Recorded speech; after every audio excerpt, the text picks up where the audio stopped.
Magandang umaga po sa inyong lahat. Napakabuti po ng Panginoon sa atin. So ngayon, nandito po tayo sa Thessalonica 3. Last chapter po ito ng 2 Thessalonica. So, maiksi lamang po ito pero napakahalaga pong pag-aaral sa pagtuturo po sa atin lahat.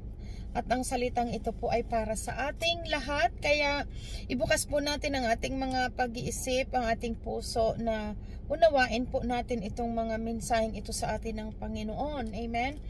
So bago po ang lahat,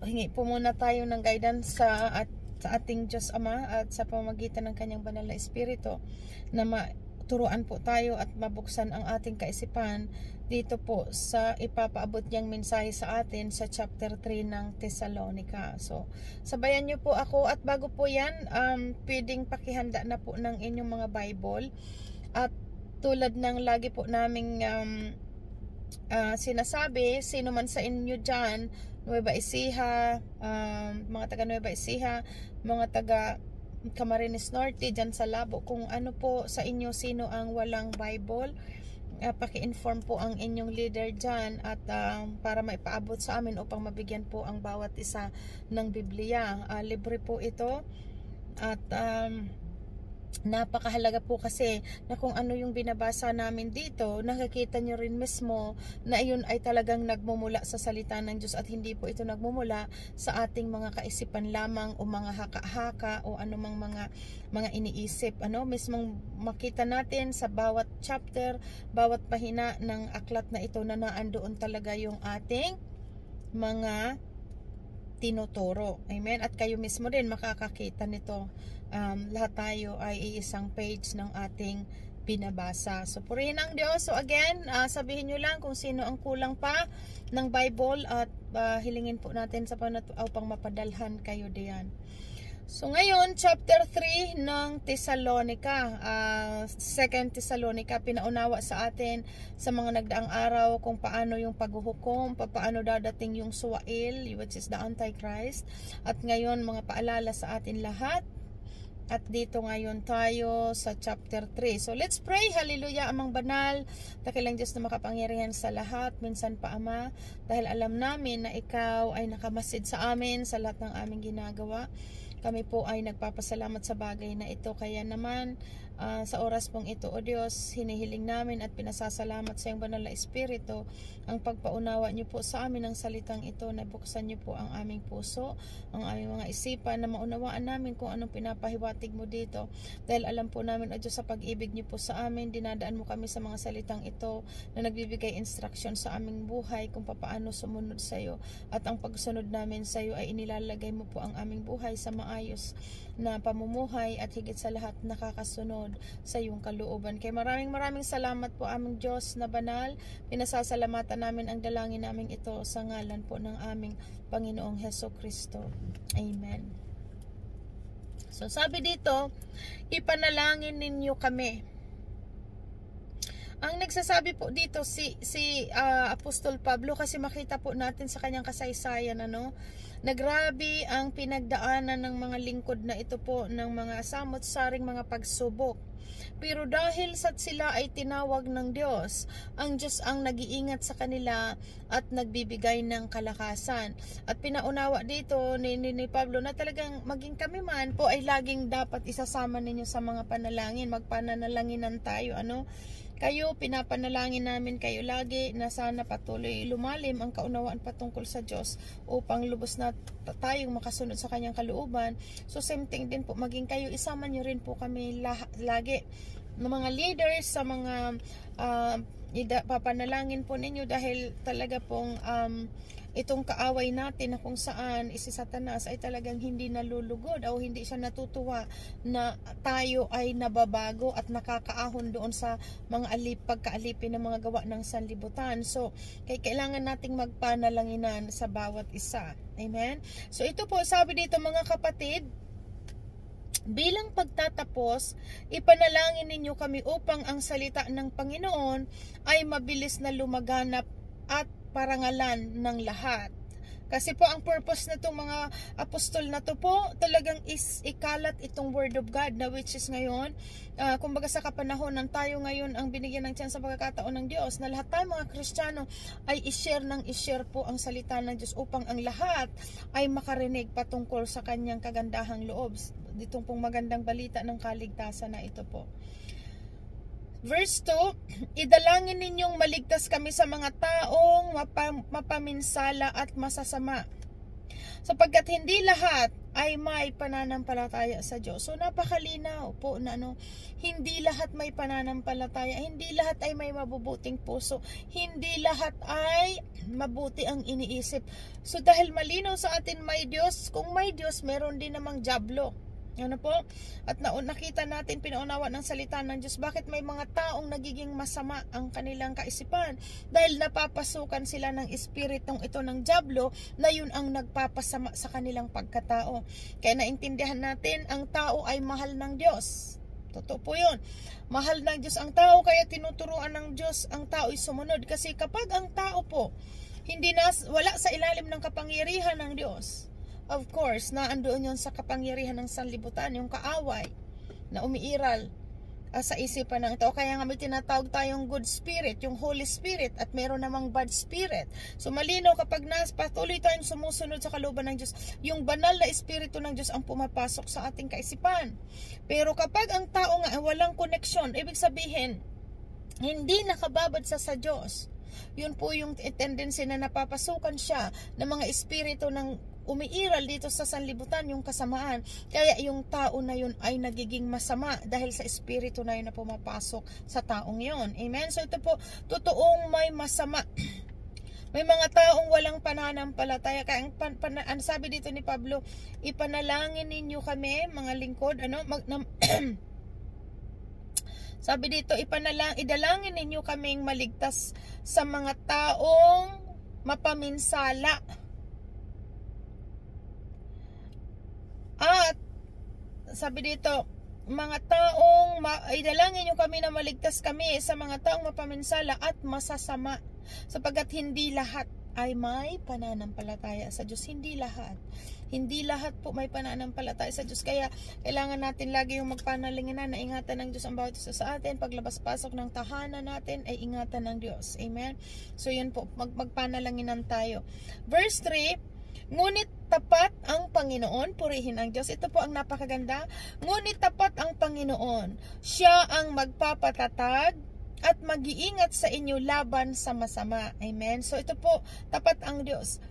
Siya ang nag-iingat sa atin. Katulad nung sa Ephesians 6 verse 10, nakita natin doon yung mga karakter natin na dapat gamitin na kung paano labanan ang masama. Naandun po sa Ephesians 6 verse 10. Yung salita ng Diyos pong ito na siyang gagamit na tagapagsanggalang natin sa mga nagliliyab na palaso ng kaaway. Ito pong word of God ang panlaban natin sa masama. At sabi dito, ito na nga po, ngunit tapat ang Panginoon, siya ang magpapatatag at mag-iingat sa inyo laban sa masama. Kaya nga po malinaw, gawin lang natin na sumunod sa Diyos, sa kalooban ng Diyos, kasi kapag nasa panig natin ang Diyos, walang makakalaban sa atin. Napakalinaw po yun. If God is with us, who can be against us? So yan po. Kaya ang hanapin natin na kalugdan tayo ng Diyos sa maghapon, sa araw-araw ng ating pamumuhay, na masunod natin yung instruction niya. Kasi once na sinusunod natin ang kalooban ng Diyos, under protection tayo ng Diyos. Pero sa mga taong sumusuway naman, yun na po yun. Yung sa bawat pagsuway doon nakakapasok ang masama. So kaya tinuruan tayo dito, maging tapat. Ngunit tapat ang Panginoon. Siya ang magpapatatag at mag-iingat sa inyo laban sa masama. Dahil sa Panginoon, malaki ang aming pagtitiwala na sinusunod ninyo at patuloy na susundin ang mga itinuturo namin sa inyo. Patnubayan nawa kayo ng Panginoon upang lalo ninyong maunawaan ang pag-ibig ng Diyos at ang katatagang nagmumula kay Kristo. So ito po, totoo yun, na ang ating kaunawaan, ang ating katatagan ay nagmumula lamang po sa Panginoong Jesus, which is Jesus is the Word of God. Napakalinaw po ano. So nasa Kanya nagmumula ang ating kalakasan. Ngayon baba po tayo dito sa verse 6. Verse 6, babala ito po sa mga katamaran. Ano po? Mga tamad. Ibig sabihin, kasi naando ng habag ng Diyos sa atin, kaya nga kailangan tayong manalig sa Kanya, magtiwala, humiling na mga kailangan natin, idalangin natin sa Diyos ang lahat ng ating pangangailangan. Pinagkakaloob ng Diyos naman, tinutugon ang ating dalangin. Pero ano po yung instruction na nakita natin dito mula sa Word of God? Kailangang manampalataya. Kailangan wag pabago-bago po ang isip natin kung tayo may hinihiling sa Diyos. At hintayin natin na gawin ng Diyos yun. At pero, yung faith na yon, kailangan po natin ng aksyon. Ano? So habang nananalangin tayo sa Diyos, Lord, gusto ko pong maging ganito, maging ganyan, i-direct nyo po ako sa tamang landas, ituro mo sa akin kung paano ito makakapangyari. And then doon, dahil nakafocus tayo sa Word of God, malinaw nating nakikita ang mga kaparaanan ng Diyos, yung pagbubukas ng mga instruction po sa ating buhay. Ano? So ngayon, ang mensahe kasing ito po, laban sa mga katamaran. Ano po? Basahin po natin, at ito pong babasahin natin malinaw, kayo din nakikita ninyo na wala itong personalan na sinasabi ng pastor o preacher, pero ito po ay nagmumula sa Word of God. Amen? Sabi dito, mga kapatid, iniuutos namin sa inyo sa pangalan ng Panginoong Hesukristo na layuan ninyo ang sino mang kapatid na tamad at ayaw sumunod sa mga turo na ibinibigay namin sa inyo. So tamad, ang bilin kasi dito yung ayaw sumunod sa mga turo. Ito po, ayaw sumunod. Iwasan daw po yung taong ganon na mga ayaw sumunod sa turo na ibinigay namin sa inyo, which is ito pong ang turong ibinigay sa mga apostol ng Panginoong Jesus. Ito na nga po na magbagong buhay tayo, makipag-isa tayo kay Kristo. At sundin natin ang kalooban ng Diyos. Yun po ang turo. Kaya sabi dito, yung mga ayaw sumunod o ayaw pakinggan ang turo nila, iwasan nyo sila. Ang sabi po dito, layuan nyo. Sabi dito, layuan ninyo ang sino mang kapatid na tamad at tamad na ayaw pang sumunod sa turo. So dalawang bagay po itong nakikita natin dito. Layuan ninyo ang sino mang kapatid na tamad at ayaw sumunod sa mga turo na binibigay namin sa inyo. Tamad na nga ayaw pang magbasa ng Word of God. So papalinaw po parang ganito pang sinasabi dito.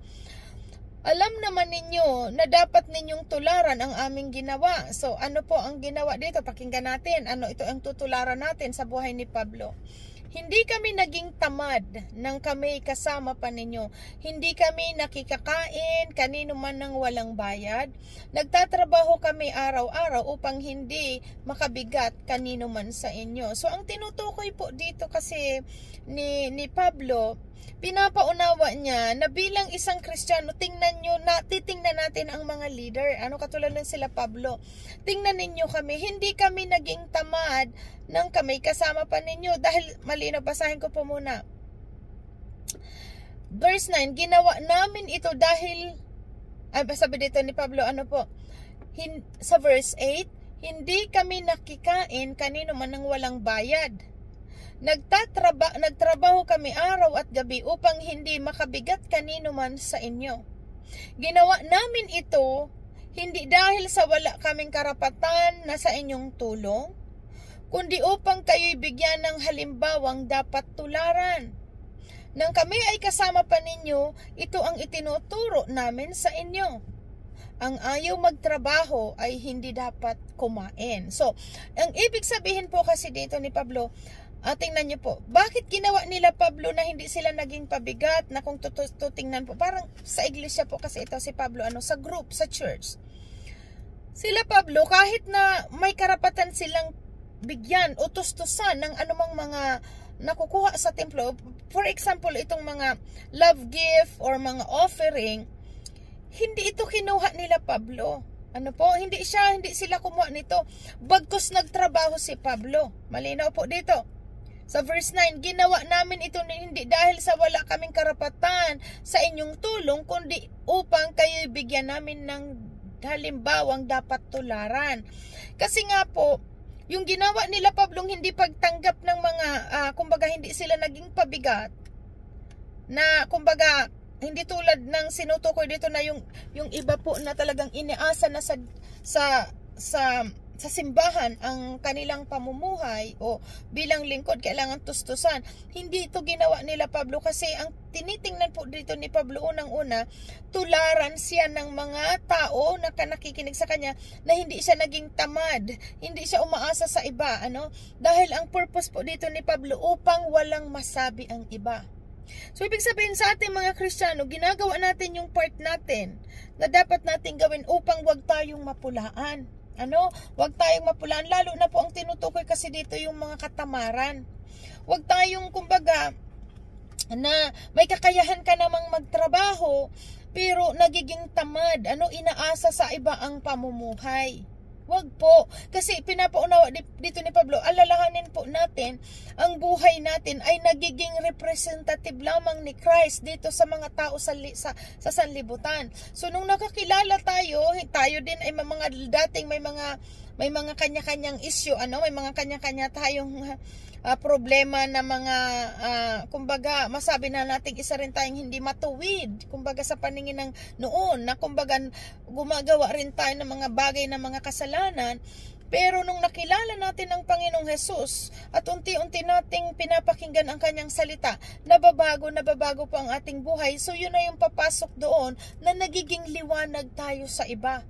Na nakikita sa ating buhay na mula nang tinanggap natin si Christ, may nababago sa ating buhay.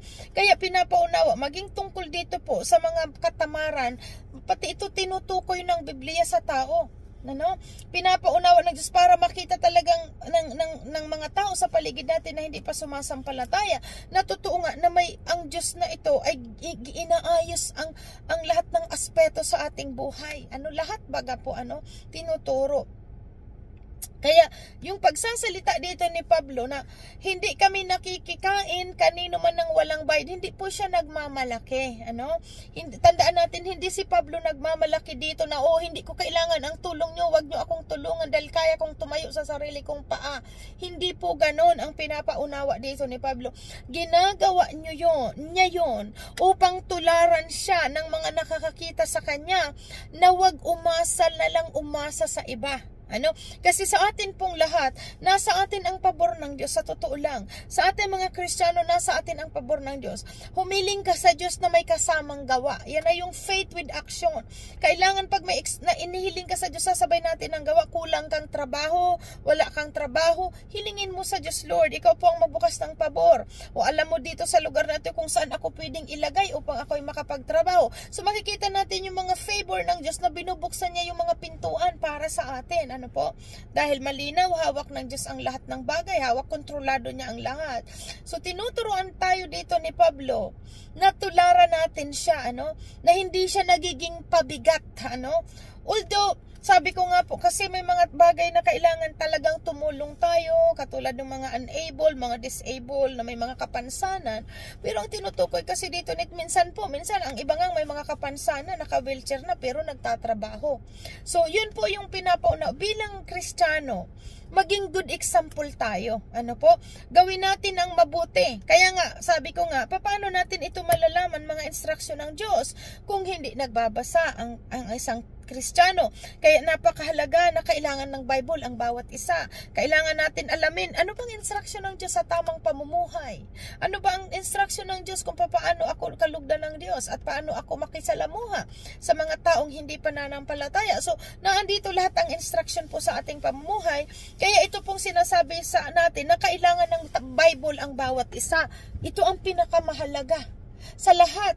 Sa loob ng iglesia, sa loob ng simbahan, make sure na ang bawat isa talaga may Bible. Kaya ito sinasabi namin sa inyo, kung sino ang kulang sa inyong Bible, humingi kayo kasi dito po nagsisimula ang ating pananampalataya sa pasimula ng ating pakikinig o patuloy na pagbabasa ng salita ng Diyos. So malinaw, yung sinasabi dito ni Pablo, pagsabihan ninyo ang ayaw sumunod sa aral na ito at layuan pala at ano yun, layuan din ang mga ayaw sumunod sa bagay na ito. So tamad na, ayaw pang magbasa ng Bible. So sabi dito, iwasan na kasi napakaganda, tinuturo po sa atin dito kung paano talaga maging isang tunay na halimbawa ng anak ng Diyos. Kaya ito si Pablo, uulitin kong muli, si Pablo sinabi niya itong hindi ako nagpapabigay sa inyo. Katulad po ng dito po hindi tayo nagmamalaki. Walang pagmamalaki dito. Wala tayong may pagmamalaki lahat. Kasi kung anong meron tayo galing sa Diyos. So ngayon ito si Sister Banji, Sister Guy, si Paz, patuloy bagang humahayo po sila. Ito pong sinasabi na nasusundan namin ang sinasabi ni Pablo na kung kami pupunta sa inyong mga lugar, hindi para hingiin kung anong meron kayo, kundi pumupunta kami sa bawat lugar para ipaabot ang salita ng Diyos at never silang naging pabigat kanino man. Ibig sabihin, kumbaga, hindi sila pumunta at naging pabigat na kailangan pang pakainin, kailangan pang hindi po. Itong tinutukoy ni Pablo. Pero hindi yun sa nagmamataas, kundi ipinapakita na sa good example, dapat tayo ay tularan ng ating mga sa mga nakakakilala po sa atin. So ito po 'yon. Hindi kami nakikikain ng walang bayad. So hindi wala pong pagmamatas ito. Again, inuulit ko, isinasabi ito ni Pablo dahil para tularan na gawin din natin ito sa iba. Kung anong nakikita natin kila Pablo, gawin din natin sa buhay natin at gawin din natin sa iba. Ginawa namin ito hindi dahil sa wala kaming karapatan sa inyong tulong, kundi upang kayo'y bigyang halimbawang dapat tularan. Amen, tularan. So kung ganito ang ginagawa namin sa inyo, at gawin din natin sa ating kapwa, na ganoon, na nandoon yung pagtulong. So kapag ganoon po ang laging ginagawa, lalawak po talaga ang gawain. Kasi nagsasalin tinutulungan kumbaga ginagawa namin yung parte namin na hindi kami nagiging pabigat kanino man, and then yung nakakakita sa amin, ganun din ang gagawin niya rin yung parte nila na hindi sila magiging pabigat kanino man, at yung nakarelate doon, ganun din ang gagawin. So lalong lalawa, katulad ng sabi po dito, nang kami ay kasama pa ninyo, ito ang itinuturo namin sa inyo. Ang ayaw magtrabaho ay hindi dapat pakainin. Okay, ulitin ko sa 9. Ginawa namin ito hindi dahil sa wala kaming kaparapatan sa tulong ninyo, kundi upang kayo'y bigyan ng halimbawang dapat tularan. Nang kami kasama pa ninyo, ito ang itinuro namin. Nung sila Pablo'y nangangaral pa, iyon ang itinuro nila.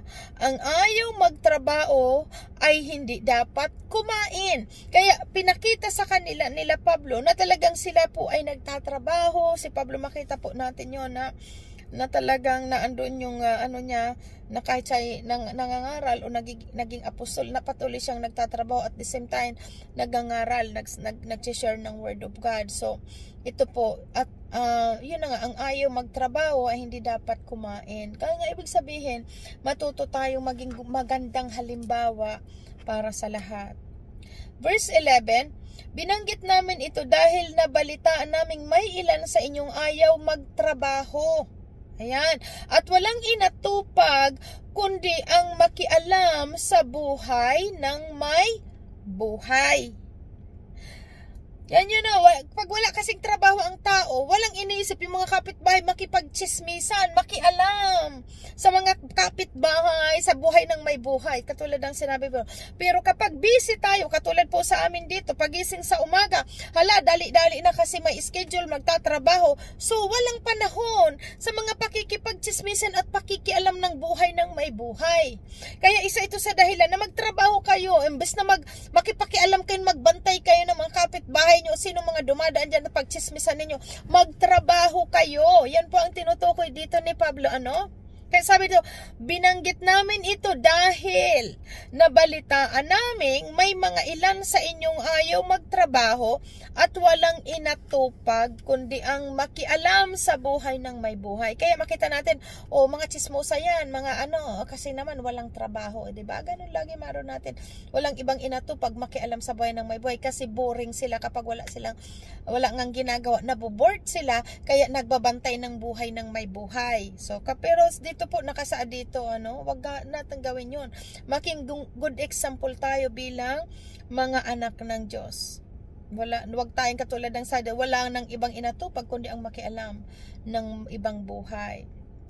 At verse 12, sa pangalan ng Panginoong Hesukristo, mahigpit naming iniuutos sa mga taong ito na sila'y maghanap buhay ng maayos at huwag umasa sa iba. Malinaw po sa lahat po ito sa atin kasi tulad ng sabi ko, we should be a good example sa lahat na nakikita yung ating kagandahang loob, pagsisikap, susumikap at pagtulong sa ating kapwa.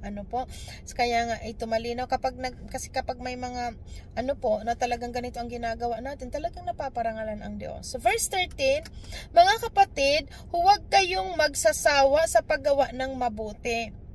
Maaring mayroon sa inyo diyan na hindi sumusunod sa sinasabi namin sa sulat na ito.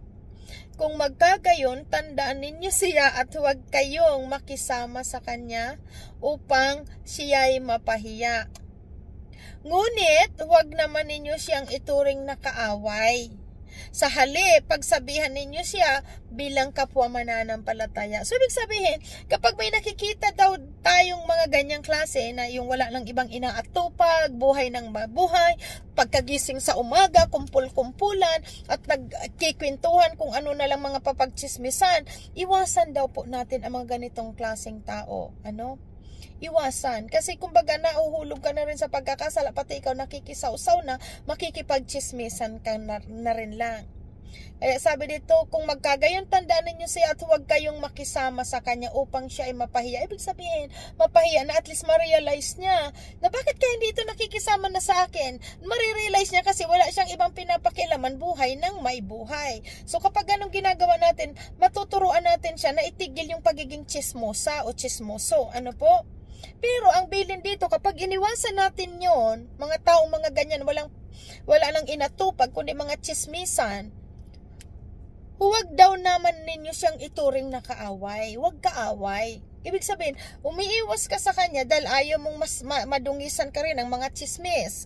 Madadamay ka sa mga usap-usapin na ganun. Iiwasan mo siya, pero hindi mo siya kaaway. Huwag mo siyang ituring na kaaway.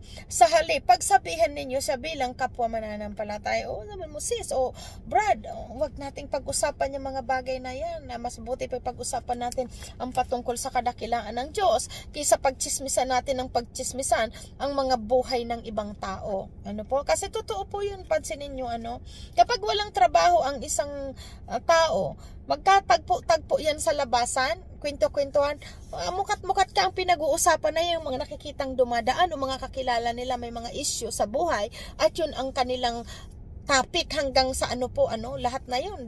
Kumbaga lahat, hinahalungkat nila ang mga usap-usapan, mga kwentuhan, yun na yung kumikilo sa kanilang mga usapan, mga pagchichismisan. Malinaw po dito, babalaan tayo ng Diyos, maging yung mga pagchichismisan na yan, hindi makakapasok sa kaharian ng Diyos. Kaya tinuturuan tayo dito, maging maayos tayo dahil nagiging, kumbaga, ginagamit ng Diyos ang ating buhay upang maging ilaw para sa lahat. So, iwasan ang mga chismoso, mga chismosa na laging pinapakialaman buhay ng buhay. Kapag nakarinig na kayo ng kakilala ninyo na magkikwento, alam mo si ganito, alasan, i-stop nyo na po. I-stop nyo na po. Pagsabihan nyo na pwede ba? Hayaan na natin sila ang pag-usapan natin kung anong kabutihan ng Diyos sa ating buhay. So, ma-stop po sila. Nang sa ganun, yun nga ang sabi dito, nang sa ganun sila ay mapahiya. Mapahiya na ibig sabihin na ma-realize nila na mali ang kanilang ginagawa. Huwag na po tayong sasang-ayon. Huwag na tayong sasawsaw at dudugtong doon sa mga chismis.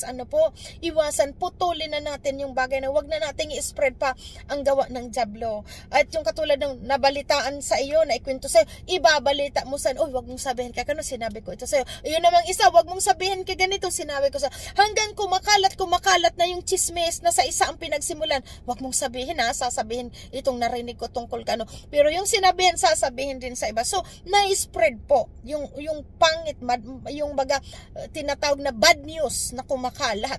Na samantala, inutusan tayo ng Diyos, ikalat nyo ang magandang balita ng kaligtasan. Itong dapat ikalat natin, na may Diyos na mabuti at tapat, na ibinigay niya ang buhay para sa atin. Ito ang dapat nyong pinag-uusapan pag nagtitipon-tipon. Hindi yung buhay ng buhay ng iba. Amen? So, iyan po. Purihin po ang Diyos. At dito sa huli, ang bendisyon. Ang Panginoon na pinagmumula ng kapayapaan ang siyang magkaloob sa inyo ng kapayapaan sa lahat ng paraan at pagkakataon. Naway sumainyong lahat ang Panginoon. Ako mismong si Pablo ang sumusulat ng pagbating ito. Ito ang aking lagda sa lahat ng sulat ko. Ganito ako sumulat. Sumainyo nawang lahat ang kagandahang loob ng ating Panginoon Sus. Dito po sa bendisyon, inaano ni Pablo, siya mismo ang nagsulat. Kasi nga po, makita natin kay Pablo na yun yung kanyang karamdaman na talagang yung nagkaroon baga ng diferensya ang mata ni Pablo. Na nabulag siya noon. Pero makita natin na hindi yun inalis ng Diyos na mahabang po sa mga nabasa natin na mayroon si Pablong kapintasan kapansanan, pero yun ay ginamit ng Diyos na kung paano siya lumakas sa kanyang paglilingkod sa Panginoon. Kaya nga dito po pinaliliwanag dito ni Pablo na siya mismo ang sumulat nito, siya ang nag-sign, nag-signature ng sulat na ito. So malinaw po ang kabuuan ng ating pag-aaral ngayon. Bawal ang tamad. Amen? Bawal ang tamad. Yun po ang magtrabaho tayo, humingi tayo sa Diyos ng mga favor upang sa ganon ay magamit tayo ng Diyos at makatulong tayo sa ating kapwa. Amen? So yan po ang ating topic ngayong araw. So, salamat po gabi kasi ngayon gabi dyan sa inyo habang ginagawa ko po ito at dito araw sa amin. So, God bless everyone. Hanggang sa susunod na linggo pong muli. Lagi lang kayo, stay tuned lang sa Word of God po, chapter by chapter. God bless. So, let's pray. Closing prayer. Thank you, Father God. Salamat pong muli. Sinapasalamat namin sa iyo na sa lahat ng aspeto ng aming buhay, tinuturoan niyo po kami, O Diyos. Salamat sa lahat ng salitang ito. Maghari ka po sa aming mga puso at ikaw ang aming maging Diyos ngayon at magpakailan pa man. Amen. Amen. Amen. So, God bless. Bye-bye.